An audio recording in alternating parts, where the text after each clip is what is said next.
Hello, everyone. Welcome to today's Cybersecurity Insiders webinar, as we're talking about the future of secure access, how SSE and SASE are redefining security. I am Holger Schulze, the founder of Cybersecurity Insiders, delivering data-driven research that empowers cybersecurity leaders with the insights and practical guidance to stay ahead in an evolving digital landscape. Then I'll be your moderator today. Now, today's webinar is brought to you by Hewlett Packard Enterprise, a leading provider of SSE and SASE solutions that help organizations secure the modern workplace. Now, before we begin, let me share some quick housekeeping items. If you have any questions during the webinar, please use the questions window in your GoToWebinar control panel. We'll address your questions during the Q&A session at the end of today's presentation.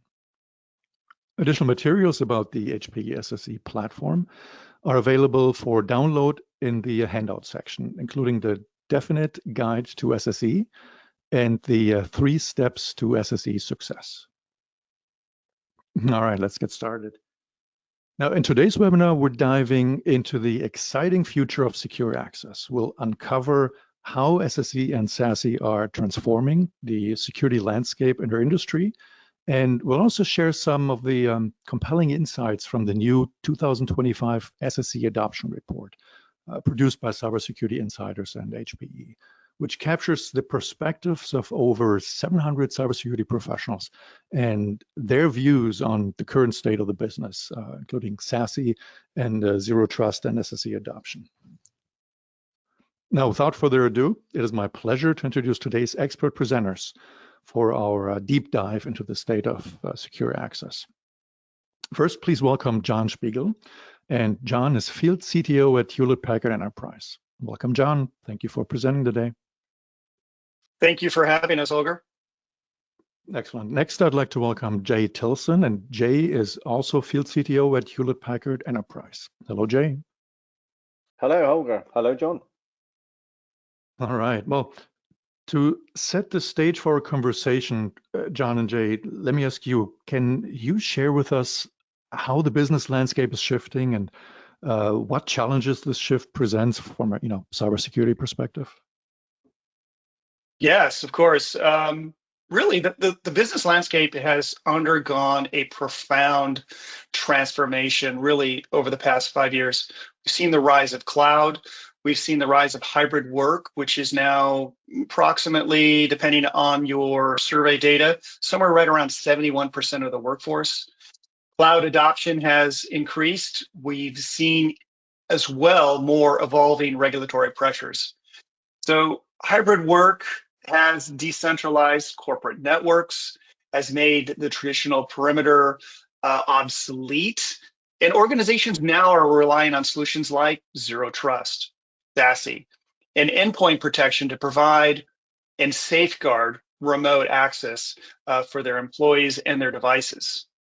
Cloud adoption has become the backbone of the modern enterprise. The majority of new applications are either deployed in a cloud environment or are in the form of a SaaS application.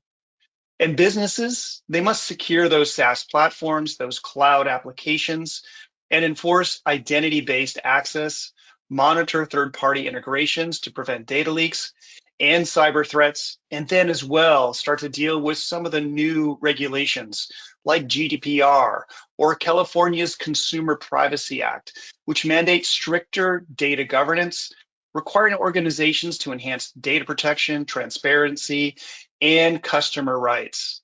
And California continues to lead the way, enforcing more stricter privacy controls. And we all know that works. It starts to spread throughout the rest of the United States and across the globe. And then as well, if you're a CISO or somebody higher up in an organization, maybe a board member, if you're a privately traded company, the Security and Exchange Commission, SEC, has now intensified its focus on cybersecurity. So you're dealing with new rules that you must disclose cyber incidents and outline their risk to the organization.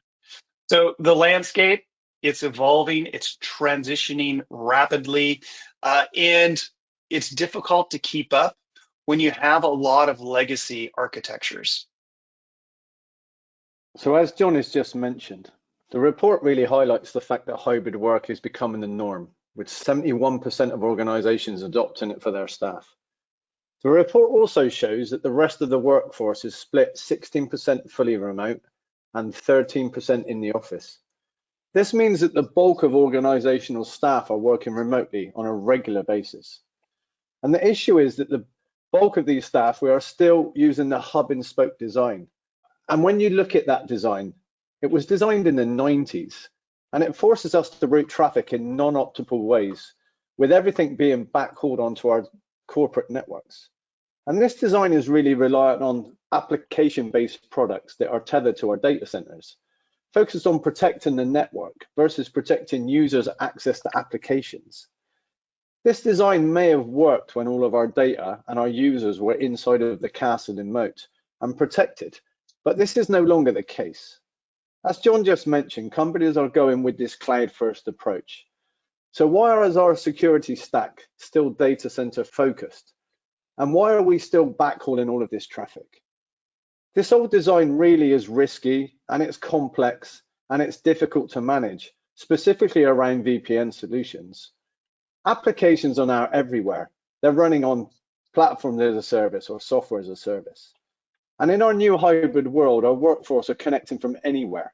And really, security is imperative today, as is user experience. What we are doing to approach this problem is really bad in today's world. We're still using old solutions and old technology. This is costly, difficult to manage, and complex. And really, one of the most fundamental things is these old tools lack visibility. And it's impossible to protect our users against things that we cannot see. When our users in data and devices were inside of the castle, we had tools that could see and to understand what they were doing. But now they are everywhere, accessing everything. It's really now impossible. As Jaye called it out, technology is one facet of the challenge. The other one are business challenges. The traditional network security approach has operated under the adage that organizations can only optimize 2 out of 3. And those 3 items are speed, cost, and complexity. However, today's business and security environment demands that all 3 be put into play. Advanced threats like ransomware, AI-driven attacks. We even have the rise now of Ghost GPT, where we've taken the LLMs, the ChatGPTs of the world, and transitioned them into an attack tool. Supply chain vulnerabilities, we've all seen that. Even IoT devices, they all require rapid response and detection.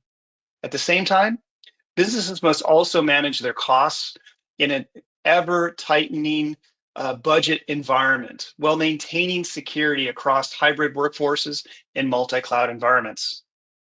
The result, the complexity of traditional security stacks compounds this challenge.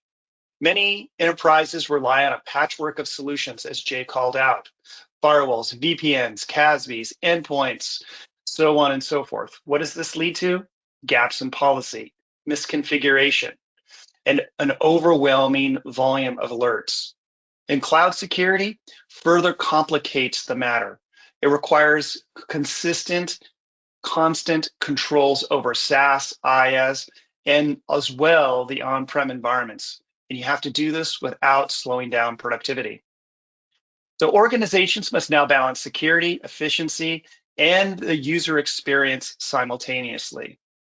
This requires a shift to integrated security frameworks like Zero Trust or SASE, which consolidate controls, automate threat protection, reduce the operational overhead, add AI-driven security, and enhance speed by automating response and detection. And they all do this through optimizing costs through efficiencies. So businesses that succeed here will be the ones that need to rethink security, not just as a cost center, but as a strategic enabler, one that delivers speed, manages complexity, controls costs, and does it without compromise. Well, thank you, John. And that's exactly what we see in our survey results, right? Where we ask cybersecurity professionals to rank their priorities, top priorities, and challenges for the business. And the survey data, it tells a clear story, right? Zero trust adoption stands at the top. Leaders know they need to move beyond perimeter-based security, right? Yet fully implementing it remains a major challenge at the same time, as organizations are struggling, right, with how to strengthen security and data protection. But as you mentioned, security can't come at the cost of business productivity, right? If access controls are too rigid or performance suffers, users will find workarounds, right, creating even more risk. And finally, visibility, right, or the lack of it, shown that it's becoming a growing concern, as our research found that many organizations still struggle to track with confidence, right, who is accessing what, from where, and when. And without this level of insight, even zero trust, right, and other security efforts would lose effectiveness. In a nutshell, the challenge is clear. Security must be stronger, right, but also seamless. Companies need to move fast on zero trust, but without slowing down their workforce.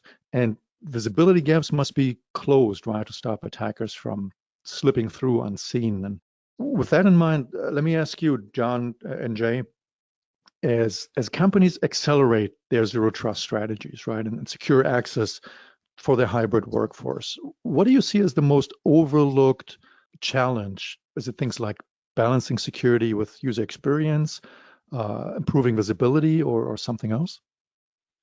Yeah, I think we talk about it a lot here at HPE Aruba Networking, and that's the challenge between the priorities of the networking and the priorities of security. The priorities of networking are to move a packet from point A to point B in the most optimal and efficient manner. The priorities from security, on the other hand, are reducing risk, under protecting the company, making sure that that secret recipe that is part of a restaurant chain doesn't get out in the open. Keep us out of the news. And those objectives of both of those different groups are at times diametrically opposed. And we talk about something called security first networking, where we achieve the objectives of both of those groups, but also keep in mind really the people we need at the center. And that's what I call the customer of IT and security, the user, the employee of a company. So when I kind of start to take a look at these top challenges, and really the top priority is, how do I achieve the results of an efficient network, but also a secure one, but keeping in mind at the end of the day, what is it about? It's making sure that that employee is productive, but also secure. So really ensuring a user productivity at the end of the day has to be the goal of these new frameworks. So next we asked security leaders how confident they feel in their ability, right, to secure access for their workforce. And perhaps not surprisingly, confidence in access security is not great at all. It sits at just 6.8 out of 10. In school or college, that would translate to basically a D+ grade, right? Barely above failing. In other words, even with all the security tools currently in place, organizations still don't trust that they can secure remote access and stop breaches. And one key reason, right, for this confidence gap is fragmentation. We mentioned it, reliance on legacy systems like VPN, and many companies still rely on, a patchwork, right, of security solutions like VPN, and each with their own policies, dashboards, and blind spots. So instead of making security stronger, this complexity often makes it harder, right, to enforce consistent protections. John, Jaye, let me ask you, if security confidence is only a D+, what's the right approach to turn that into an A? To be honest, this statistic really scares me. I mean, would you be happy if only 68% of the flights that you took landed safely? And businesses are constantly under attack from a whole range of different bad actors. There are as many attacks every day as there are planes in the air. And really, the report's highlighting that people believe that 32% of the time an attacker is going to be successful. For me, that number really needs to be significantly higher. I would really want it to be in the high 90s, and anything less than that is just unacceptable. So I think for me, businesses are beginning to consider what they should be doing, and the survey shows that people are starting to adopt zero trust more, and they're starting to understand that simplification is a better thing and complexity is a bad thing, and having all these point products, they're beginning to consider that. But I'd really like to dig a little bit deeper into this stat, and I'd be very interested to see what happens in next year's survey. I mean, it really speaks to the complexity, and Jaye pointed it out earlier in the presentation. We're taking legacy tools, legacy technologies, really designed in the 90s, when the days you had a on-prem data center, maybe a single data center, and all the traffic routed back there to be secured or transferred or processed. We've taken those tools, evolved them, but done it in a day of distributed IT. And what we're seeing is the solutions that we have evolved really don't work for this new world. And we've really got to transition it and accept the tenets of zero trust, accept that we need to consolidate our solutions, accept that ZTNA is the right way to deliver an application. So it's a transformational period. I think we're going under, and this number just shows it. All right, so we've talked a little bit about zero trust. Let's get into it a little bit more.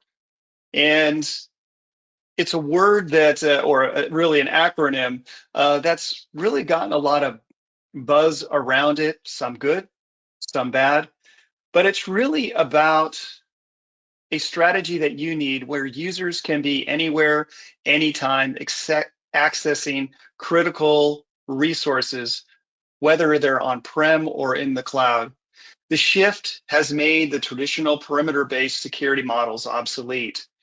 And if you've not accepted this, my recommendation is you really need to. You need to get over the buzzwords and start to drill in. Zero trust, at the end of the day, is a map to help you start digging out of the complexity that we've created over the past 25 to 30 years. I know we're going to be soon getting into recommendations in a few minutes, but as you start to build out your zero trust strategy, these are the things that you need to key in on. Strong identity, devices which must be authorized and verified as to their state, a network which is not flat but segmented, and focus on access to applications and data that balances both that speed and that security without sacrificing one for the other. For security to be successful in this decade and decades going forward, it must, at the end of the day, drift into the background. It must be embedded into the core of the business.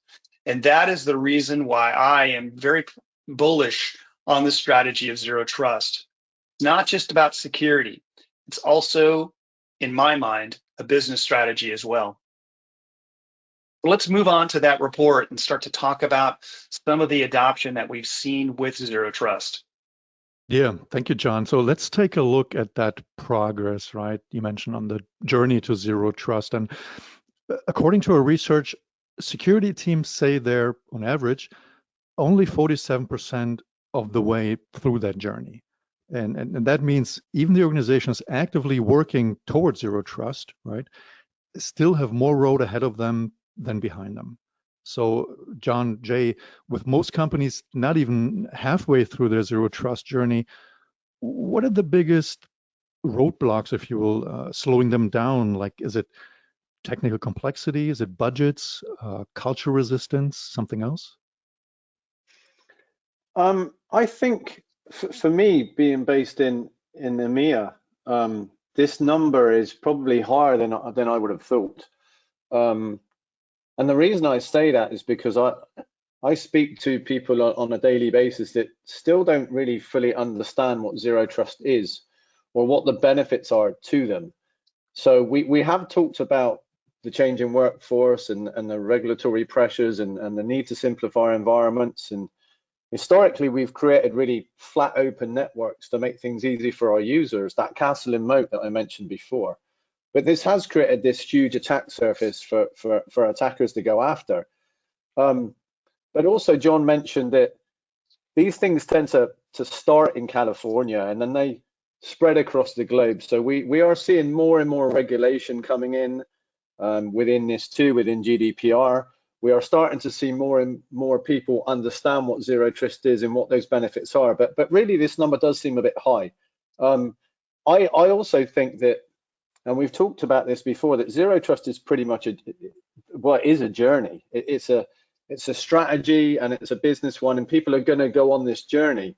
So when you've mentioned they're only 47% of the way through, that number seems high for me. And I'd be interested, I'm going to pull John in and say, John, what are you seeing? Does this seem more in line with what you're seeing in your side of the ocean? Yeah, I mean, yes, there is a lot of interest in zero trust. It is a key topic when we're talking with security leaders. Really what I'd love to see here is a deeper dive into what makes up this 47%. Is it folks zero trust curious?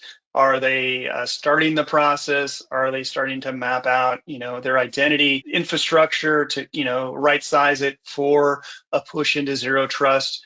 Are they really halfway through? I think this is, if I'm doing this survey again next year, my recommendation would be let's dive in and really understand what are the components that make up that 47%. Yes, absolutely. That's a good point. That drill down will reveal a little bit more granularity, right, on who is where in their journey to zero trust. For the next few minutes, let's take a closer look at zero trust in the context of SASE and SSE, right? Not everybody is super familiar with all these acronyms. So to just recap, zero trust basically ensures that no user or device is inherently trusted, right? Requiring continuous verification, right, through identity authentication, device security checks, and least privilege access. SSE enforces this with ZTNA, zero trust network access, for secure private access through things like SWAG, right, or internet threat protection, or CASB for cloud security. And finally, SASE frameworks integrate all of these controls with SD-WAN for optimized network connectivity, plus firewall as a service for cloud-delivered security, and AI-driven threat intelligence for enhanced visibility. All of this delivering a unified cloud-native approach to secure access. And our research confirms that organizations see SASE as vital to their security strategy. 62% confirm this, and it's clear why. Companies today, they're basically struggling, right, as we pointed out a couple of times during this webinar, with fragmented security tools, right, inconsistent policies, blind spots that leave them vulnerable. And SASE eliminates those gaps by integrating security and networking and making enforcement stronger and more efficient. So let's talk about this for a little bit. What's John and Jay, in your view, the biggest challenge companies face in making, SASE a reality? Is it complexity, internal resistance, something else? I really think that a lot of this comes down to people. As I pointed out earlier in the webinar, there's this, tug and pull between network teams and security teams as to, what is their objectives. Network is, again, about optimizing the path of a packet between point A to point B. Security, on the other hand, wants to reduce the risk. And I think oftentimes with SASE, because it is clearly at the intersection of network and security, folks get into a battle over vendors, points of view, other items that complicate the picture. My recommendation here is that SASE is very important to your zero trust journey, because zero trust is a project that takes time. It's not something you can accomplish in a day, a week, a month. And SASE dovetails with that very nicely. If you are a business leader or a security leader or an IT leader, it's very important that once you put your name down on that sheet of paper and say, hey, I'm going to run a project and this project's going to take this amount of time, that you execute on it and that you gain wins quickly. And SASE is an area where you can start to see some of those quick wins, whether it's consolidation of wide area networking, reducing your costs, gaining greater bandwidth, and lowering the burden for your operations team, or whether it's ZTNA, reducing your attack surface, delivering an application to a user and only the application or data that's being requested. Or maybe it's, protecting your business from the threats of the internet, and that's really where a SWG secure web gateway can come into play. Or maybe it's, how do we protect our data, DLP, which is part of the SSE framework, plays a role there. And then finally, how do I know that my employees, the customers of IT and security, are productive and are able to access their applications performantly? That's where digital experience monitoring comes in, which is also part of that SSE framework. So when you start to look at zero trust and SASE, a lot of the end results from a business perspective and also from a technology perspective start to come together. And I think, in my opinion, this is an area where, as a leader of an organization looking to go down the path of zero trust, you can get a quick win pretty fast and show some value back to the business. That helps propels the rest of your program. Well, let's take a closer look at the aspects of SASE adoption. And when organizations embark on their SASE journey, the question isn't whether to adopt it. The question is where to start, right? And our research shows a clear answer. Most organizations, 59%, begin with SSE, while only 41% prioritize SD-WAN. And this tells us something important, right? That security is the primary driver, right, of SASE adoption. Companies aren't just looking to, optimize network performance. They're addressing urgent security needs first, starting with zero trust, access controls, continuous verification, and so on. And this makes sense, right? Organizations realize that securing access to applications and resources is foundational, right? Only after that does optimizing the network come into play. But let me ask you, given this prioritization, right, of SSE, how should companies think about phasing in SD-WAN and other networking capabilities to basically complete their SASE transformation? I'd like to just take a brief step back before I answer that question and highlight that last year's survey, it was 57% SSE and 43% SD-WAN, which shows that more people in this year's survey are considering starting their SASE journey with SSE. So it's only a small shift, but it is a shift more towards the security part of SASE. SASE, as we've mentioned, is that combination of kind of networking tools and around speed and performance versus security, or combined with security, I should say.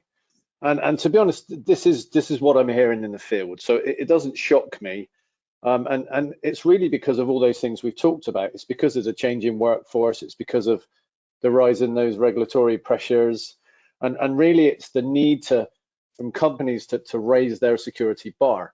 So really starting with security aligns with what I would expect.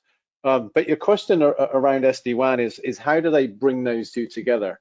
And really, there's a number of options out there, and you can go down the route of, say, single vendor, or you can go down the route of multiple vendors. From a SASE point of view, and personally, I think that the single vendor option is the one that is the smartest, because it's really all about visibility across your whole environment, We are seeing in the industry that people want to move away from independent point products. We are seeing that they want to reduce that complexity and really create a simple environment and gain the visibility back into their users' behavior so that they can more easily protect them against all the threats that we've just highlighted. So if you implement a secondary tool to do your SD-WAN, then you have another tool to manage, another tool to look into, another tool for visibility, another place to investigate if you were to get compromised or to help you with protection. So my honest opinion is start by going down the route of single vendor so that you gain all that protection in a single tool and a single user interface. John, I don't know what you think on this one. Yeah, I think it really depends, again, on the organization, what their objectives are, what verticals they're in, how their departments are aligned. Some companies can definitely benefit from that single vendor strategy. If you're a mid-market, small company, maybe you don't have the resources for keeping your operations running smoothly. There's a definite benefit there, but you do also make some sacrifices. Not all SASEs are made the same. Some have very good internet threat protections. Some have very good CASB and shadow IT visibility. Some have very good ZTNA capabilities. Some are very good with SD-WAN. And if you're a larger company, maybe you want to go that dual vendor approach where you kind of get the best of both worlds, a really strong enterprise capable SD-WAN or a SSE that prioritizes one aspect that you're looking to shore up. So I think you got to look at your environment, your resources, as well as what are your objectives and outcomes you're looking to achieve. Because again, I'll just say it, not all SASEs are made the same. Let's take a closer look at adoption of SSE. Now, SSE adoption is also moving very fast and for good reasons. 79% of organizations plan to implement an SSE platform within the next 24 months. That's up from 69% last year. So a strong trend with nearly half pushing forward within the next year. Now, this urgency reflects a clear priority, right? Organizations are moving away, again, from legacy VPNs and perimeter-based security toward a cloud-delivered zero trust model. But where do they start? Well, nearly 50% of organizations prioritize ZTNA, Zero Trust Network Access, as their first step, replacing traditional VPNs with more secure, identity-based private access. And from there, as companies expand right into SWAG for web security and CASB for cloud application control, following a phased approach, right, that addresses the highest risk areas first. John, how does this look to you in terms of the changes you see from last year? It aligns very nicely. Again, it's about delivering an application and doing it in a secured manner with performance, hitting both that speed and security aspect that really we've been challenged with for the past 30 years. So if you kind of look at the changes in the report from 2024 to 2025, what we're seeing is ZTNA previously was 44%, now at 46%. This also dovetails very nicely with what I'm hearing on the ground with my conversations on a regular basis. SWAG 29% last year, 30% now. And then as well, CASB dropped a little bit, was 27% last year, 24% this year. So really, again, ZTNA increasing in priority, SWIG also increasing in priority. This really says a lot to me because what companies are worried about is breaches, vulnerabilities, threats coming into the network. And that's really where both of these technologies, ZTNA to deliver an application, SWIG really to protect you from the threats of the internet, makes sense. CASB, I'm really not surprised that one has declined a little bit. CASBs tend to be a little more complicated to set up, monitor, maintain. They provide very good insight into your SaaS applications, provide visibility, as well as shadow IT protections or uncovering shadow IT. But there's a lot of complexity built in there. So with this rapid shift, right, to SSE underway, and as organizations accelerate SSE adoption, what are some of the best practices to follow, and perhaps some of the biggest pitfalls to avoid when transitioning from legacy architectures? Yeah, earlier in the webinar, I referenced Zero Trust as a journey, and when you're on a journey, it's good to have a map, because the hardest part is really, where do you start? Here are two good areas that I have seen to focus on and get those early wins, which really propel a project forward. And that's starting with third-party access. There's a number of studies out there that say third-party access is involved in relatively 60% of breaches. So securing access for contractors who need connectivity and access to, say, 5 to 8 applications really should be an easy first win. Unfortunately, the majority of these folks are leveraging tools like RDP, VPN, and this is the wrong approach. VPN, it's a primary target for ransomware actors in this year of 2025. Attackers have exploited stolen credentials. They know about unpatched vulnerabilities, and a lot of times there's weak authentication practices, meaning maybe there's no MFA, or maybe you have 90 users and 99 of them or 89 of them have MFA. That one who doesn't, they're the one that's going to cause the bad situation to happen. So as more companies start to look to Zero Trust, securing third-party access really should be that first step that you take on that journey. And we here at HPE Aruba, we have a solid solution for that, leveraging an agentless technology. So easy to deploy and provides very strong security. The next one to think about is VPN. So again, ransomware actors, they're leveraging that steal or brute force to get those VPN credentials. And once they're in, they start to move laterally within your network. A 2025 report found that 62% of ransomware incidents involved those compromised credentials, many targeting VPN services. So traditional VPN, which provides you broad access, increasing that attack surface. To mitigate this, make the move to ZTNA. Leverage adaptive trust mechanisms that continuously verify that application access, the data access, as well as the profile and status of that device and the identity. Make sure you use MFA and really look to solutions that are identity-based. Start to leverage that as a layered approach to really start to reduce that attack surface. And then start to think about how you can start to unify policy across an SSE solution.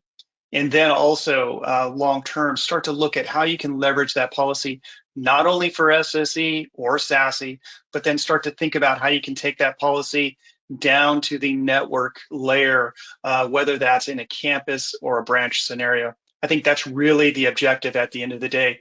Reduce the complexity, increase the security outcomes, and provide high performance application access. That makes perfect sense. Thank you, John.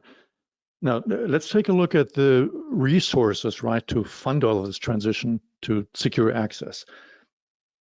Overall, security budgets, well, they're holding steady, right, with some growth. But where that money is going, that's shifting. 43% of organizations expect their security budgets to increase, while 46% anticipate flat spending, right? And only 11% foresee budget cuts. Now, this tells us that while security remains a top priority, the focus isn't necessarily on spending more, right? It's on spending smarter.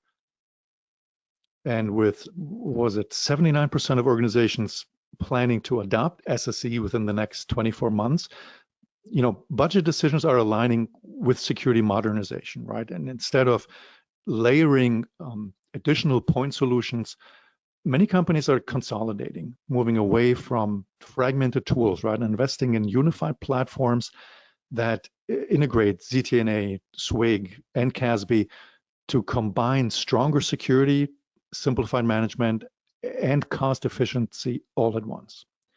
Let me ask you, John and Jay, in a world where security teams, must do more with the same budget or even less, how should organizations prioritize zero trust, SSE, and SASE investments to, get the most impact? And how do you quantify that impact? I'd like to say that I think the main focus, and this is what I'm seeing, and this is my advice, is to consider removing those point products, reducing the number of things you have in play.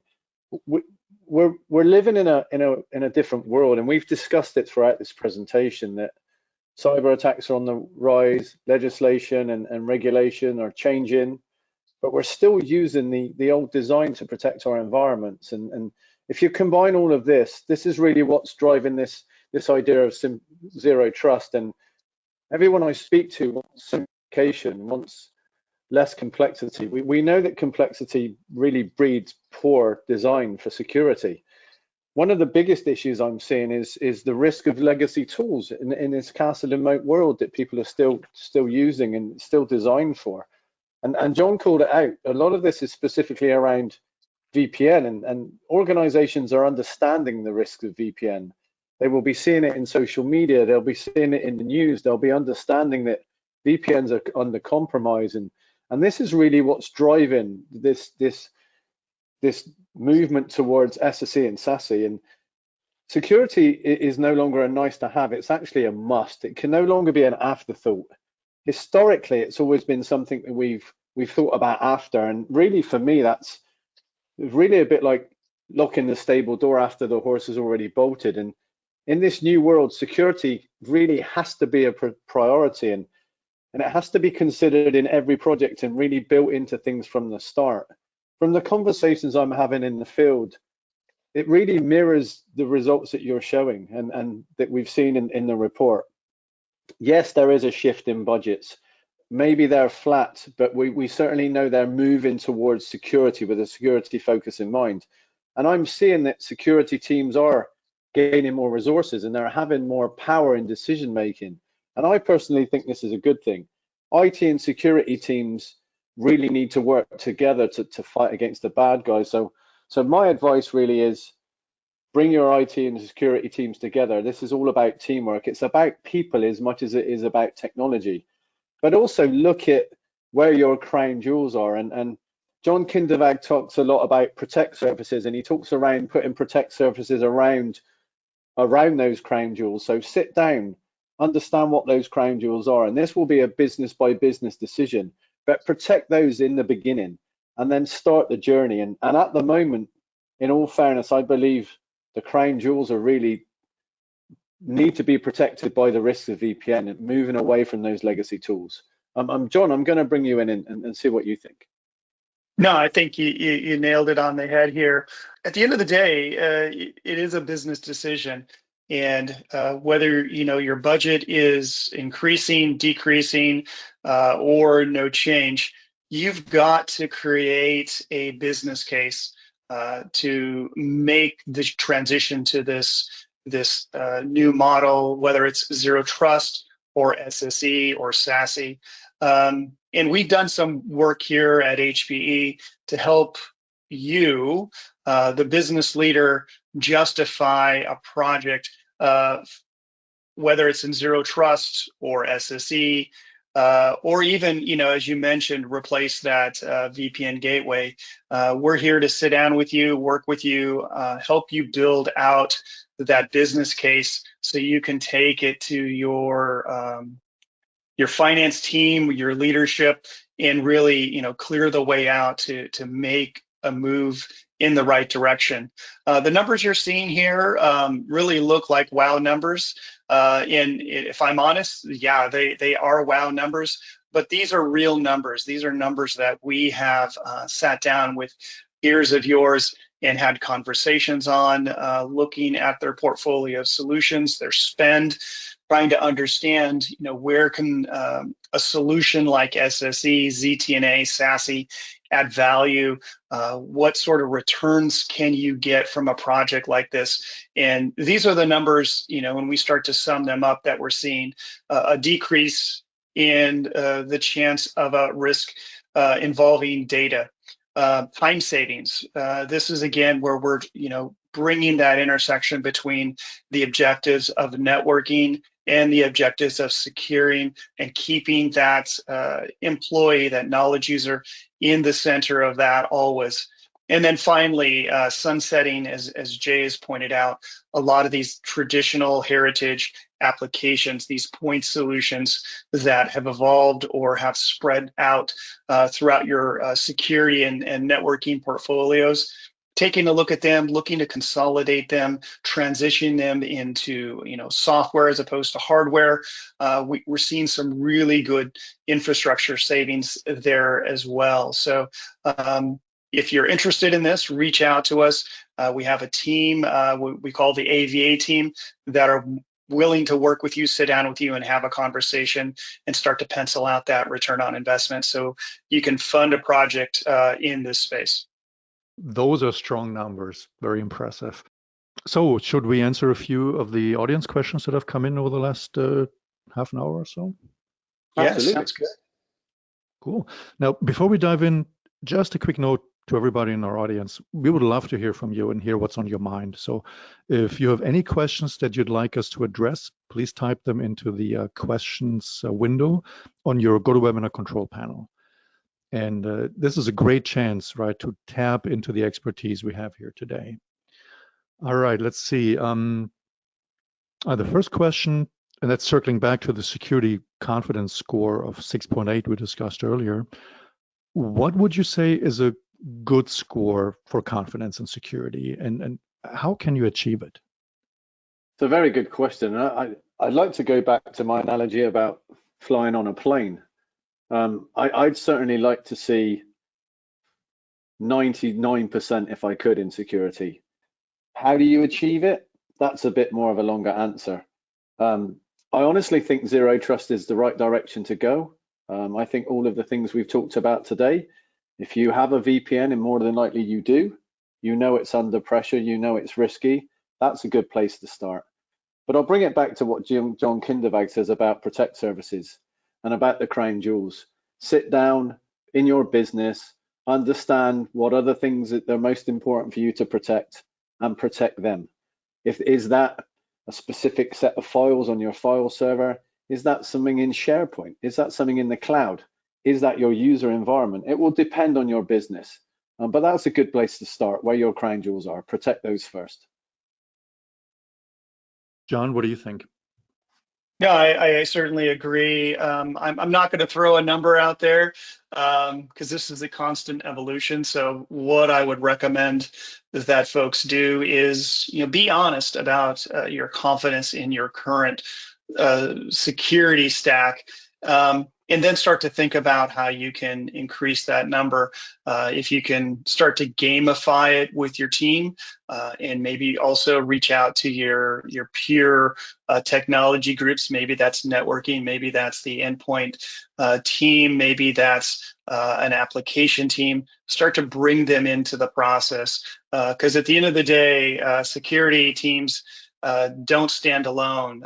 They really, at the end of the day, stand on the shoulders of the other technology groups that are part of that IT team, as well as part of the business. So you've got to embed yourself as part of the business and then build it out that way. So it's an effort here, and again, it's a team effort. You've got to reach out to everybody and get everybody involved. Couldn't agree more. The next question, why would organizations start SSE adoptions with ZTNA versus SWG? And doesn't the internet have more threats? I mean, certainly the internet has more threats when you start to look at your signals that are coming across from a threat perspective. But my answer here is that I think remote access in the form of how we've traditionally done it, which has been overprivileged, is probably the greater risk. And we're seeing that reflected in trends in terms of ransomware in 2025.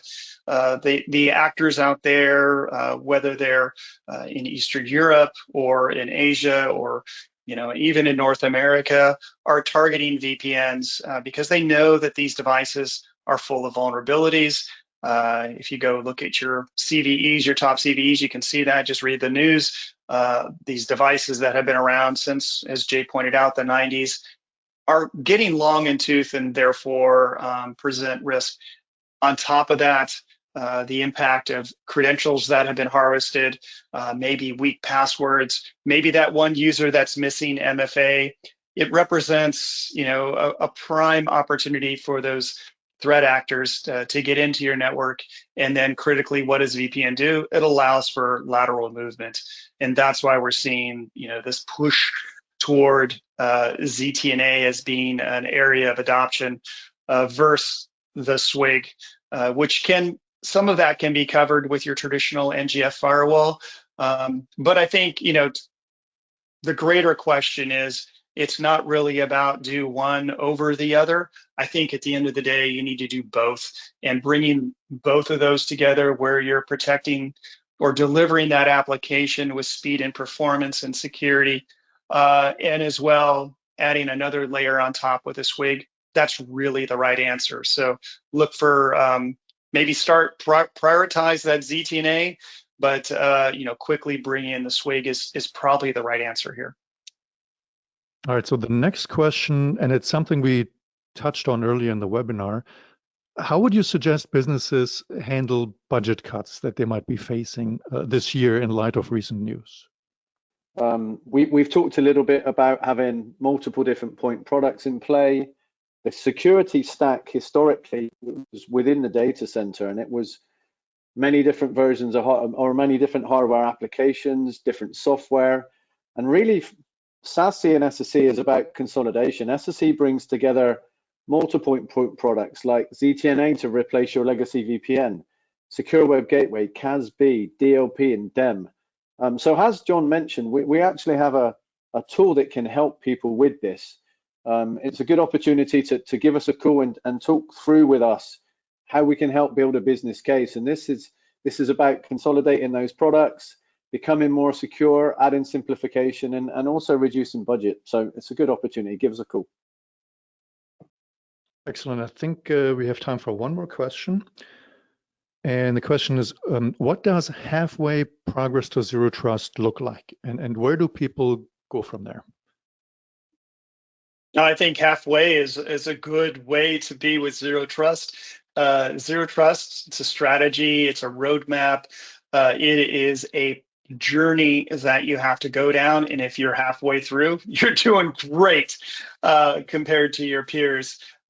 So the key thing is to identify the use cases, identify the outcomes that you're looking to achieve, develop a plan, and then start to head down that path. That's really, at the end of the day, what you're going to want to do. And then also, as you're going down that journey, make sure to communicate your achievements. If you just kind of do this project in the background, at some point, folks that manage budget or manage priorities are going to come knocking at your door and ask you to either give back budget, give back resources, and that's going to hurt your eventual objective here. So communicate your successes. Make sure that folks know that this is a journey and that there are some strong wins that you're going to get out of the gate, but you have to continue down the path. This effort involves not just IT, it involves aspect of the business. As Jay pointed out, John Kindervag's protect surfaces around the crown jewels. IT can't do that alone. They have to have other groups involved. A team has to come together. So keep that in mind. Halfway is great. Just putting one foot in front of the other and starting to march down this path, in my mind, that's early success. Excellent. Thank you, John. That was a great closing statement for today's webinar. John, Jaye, thank you again for sharing your insights on zero trust network access, on SSE, SASE. Thank you so much. I learned a lot today. Thank you, Holger. And with that, we've reached the finish line for today's webinar. A quick note, if we couldn't get to all of your questions today, don't worry. We'll be following up with everyone to answer your questions over the next few days. And please keep an eye out for a follow-up email that'll also include a link to this webinar recording. Thank you again for joining us. It's been a pleasure hosting this conversation, and I sincerely hope you found this webinar as informative as I did. My name is Holger Schulze, and you've been listening to a Cybersecurity Insiders webinar. I look forward to seeing all of you again at one of our future webinars. And until then, take care and have a great day.